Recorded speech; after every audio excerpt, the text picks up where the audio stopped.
Genesis chapter 19. When the two angels reached Sodom in the evening, Lot was sitting at the gate. As soon as Lot saw them, he rose to meet them and bowed to the ground. "I beg you, my lords," he said, "please come down to your servant's house to stay the night and wash your feet. Then in the morning you can continue your journey." "No," they replied, "we can spend the night in the open street." But he pressed them so much that they went home with him and entered his house. He prepared a meal for them, baking unleavened bread, and they ate. They had not gone to bed when the house was surrounded by the men of the town, the men of Sodom, both young and old, all the people without exception. Calling to Lot, they said, "Where are the men who came to you tonight? Send them out to us so that we may abuse them."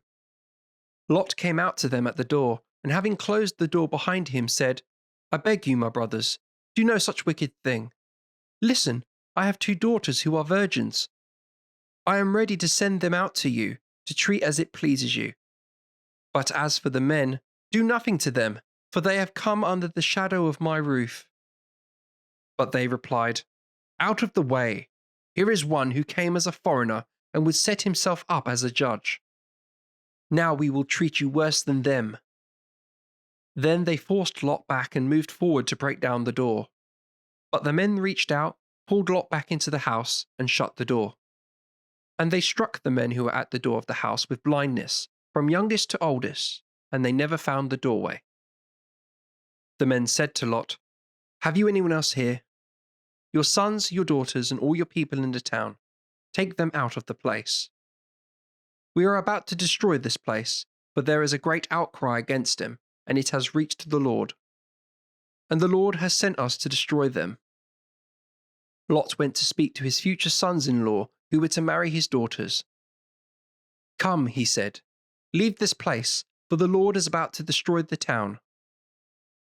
But his sons-in-law thought he was joking.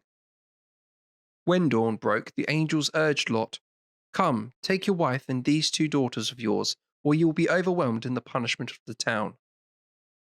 And as he hesitated, the men took him by the hand, and his wife and his 2 daughters, because of the pity the Lord felt for him.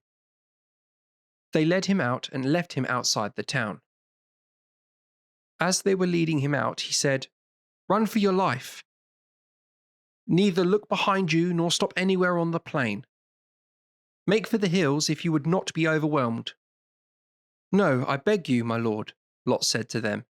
"Your servant has won your favor, and you have shown great kindness to me in saving my life.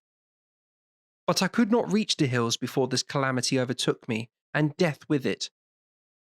The town over there is near enough to flee to, and is a little one. Let me make for that. Is it not little? And my life will be saved."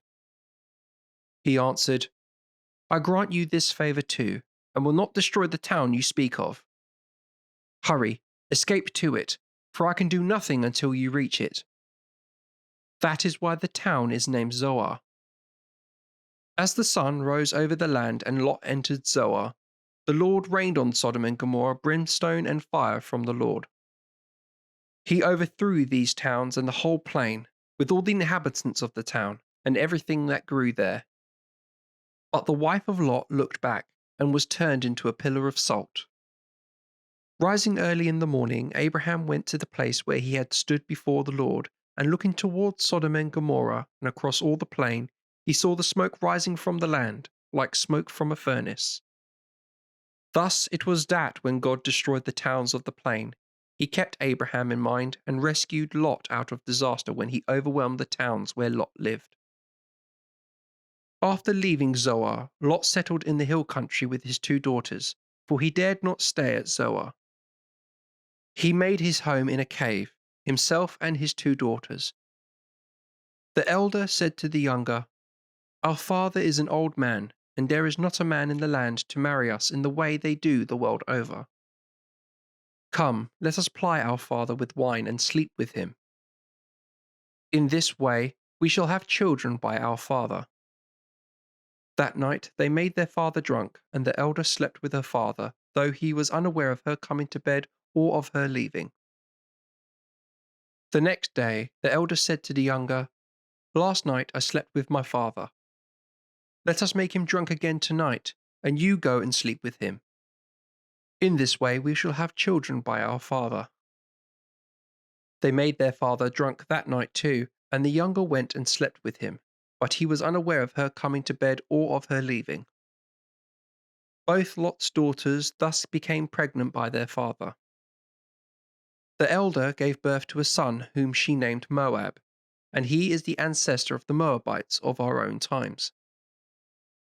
The younger also gave birth to a son whom she named Ben-Ami, and he is the ancestor of the Beni Ammon of our own times.